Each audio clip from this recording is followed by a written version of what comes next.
दोस्तों सबसे पहले ये क्रंच चेक करें।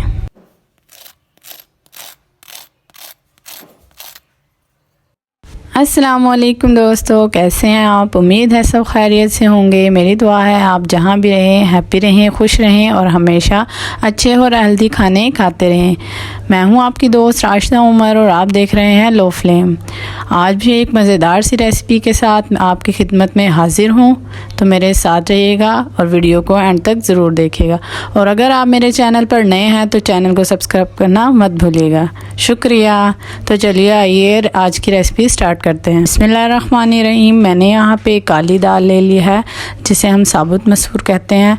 वह मैंने 1 कप के करीब ली थी और इसको मैंने तकरीबन 4 से 5 घंटे के लिए भिगो के रख दिया था। ये देखिए ये थोड़ी नरम हो गई है, तो इसी तरह आपने इसको भिगो के रख देना है। इसको रात भर के लिए भी भिगो कर रख सकते हैं, तो ये और ज़्यादा अच्छी हो जाएगी और अच्छे से फूल जाएगी।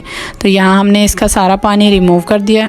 बस अब हमने इसको ब्लेंडर के अंदर डालना है और अच्छे से ब्लेंड कर लेना है। आपने इसको इतना ब्लेंड करना है कि इसका पेस्ट बन जाए।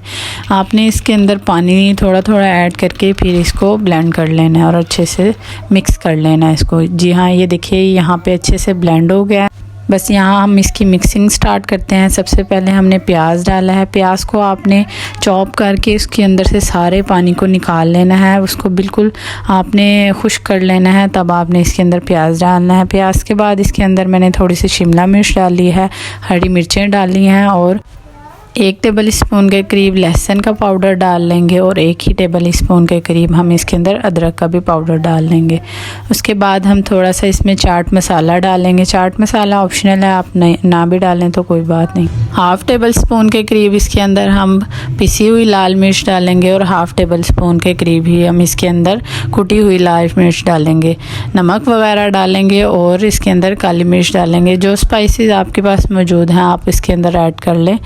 और इसके बाद मैंने इसके अंदर पिसा हुआ धनिया डाला है, धनिया का पाउडर। सारे स्पाइसेस डालने के बाद बस हमने इसको अच्छे से मिक्स कर लेना है। और मिक्स करने के बाद अब इसके अंदर हम एक सीक्रेट इंग्रेडिएंट डालेंगे। जी हाँ, वो है कॉर्नफ्लावर, या फिर आप इसके अंदर कॉर्न स्टार्च भी यूज़ कर सकते हैं। जी तकरीबन 1/2 कप के करीब इसके अंदर हम कॉर्नफ्लावर डालेंगे, जिससे कि ये बहुत ही अच्छी इसके अंदर बाइंडिंग आ जाएगी और बहुत ही क्रिस्पी से कबाब बनकर तैयार होंगे। बस लास्ट में इसके अंदर हमने धनिए को ऐड करना है। मैं नमक डालना भूल गई थी, तो लास्ट में मैंने इसके अंदर नमक भी ऐड कर दिया था। बस इन चीज़ों को डालने के बाद हम इसका अच्छा सा फाइन सा एक पेस्ट बना लेंगे और दूसरी साइड पे हमने ऑयल को गर्म होने के लिए रख दिया था।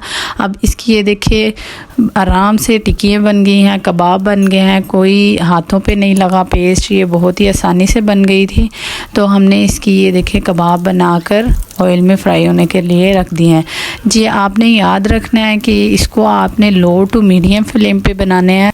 अगर आप इसको हाई फ्लेम पे बनाएंगे तो ये ऊपर से पक जाएंगी और अंदर से ये कच्ची रह जाएंगी। तो इसलिए ख्याल रखिएगा कि इसको आप हमेशा लो या मीडियम फ्लेम पर बनाएं, बल्कि लो फ्लेम पर ही बनाएं तो ज़्यादा मज़े की बनेगी। जैसे कि हमारे चैनल का नाम है लो फ्लेम।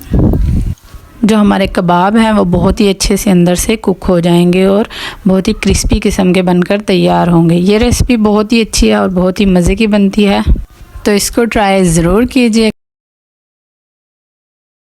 और मुझे अपनी आपी को अपनी दुआओं में भी याद रखिएगा और अपनी सेहत का भी खूब ख्याल रखिएगा।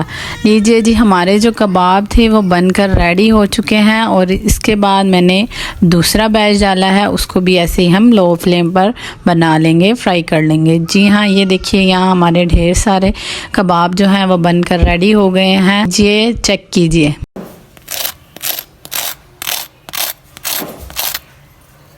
माशाल्लाह माशाल्लाह बहुत ही क्रिस्पी और मज़ेदार बने हैं। और ये देखिए अंदर से भी कितने अच्छे से कुक हो गए हैं, बहुत ही खस्ता और बेहतरीन किस्म के। तो इस रेसिपी को ज़रूर ट्राई कीजिएगा और मुझे दुआओं में याद रखिएगा। रमज़ान में तो लाजमी ट्राई कीजिएगा। और अगर आप मेरे चैनल पर नए हैं तो मेरे चैनल को सब्सक्राइब करना मत भूलिएगा। मुझे सपोर्ट करें।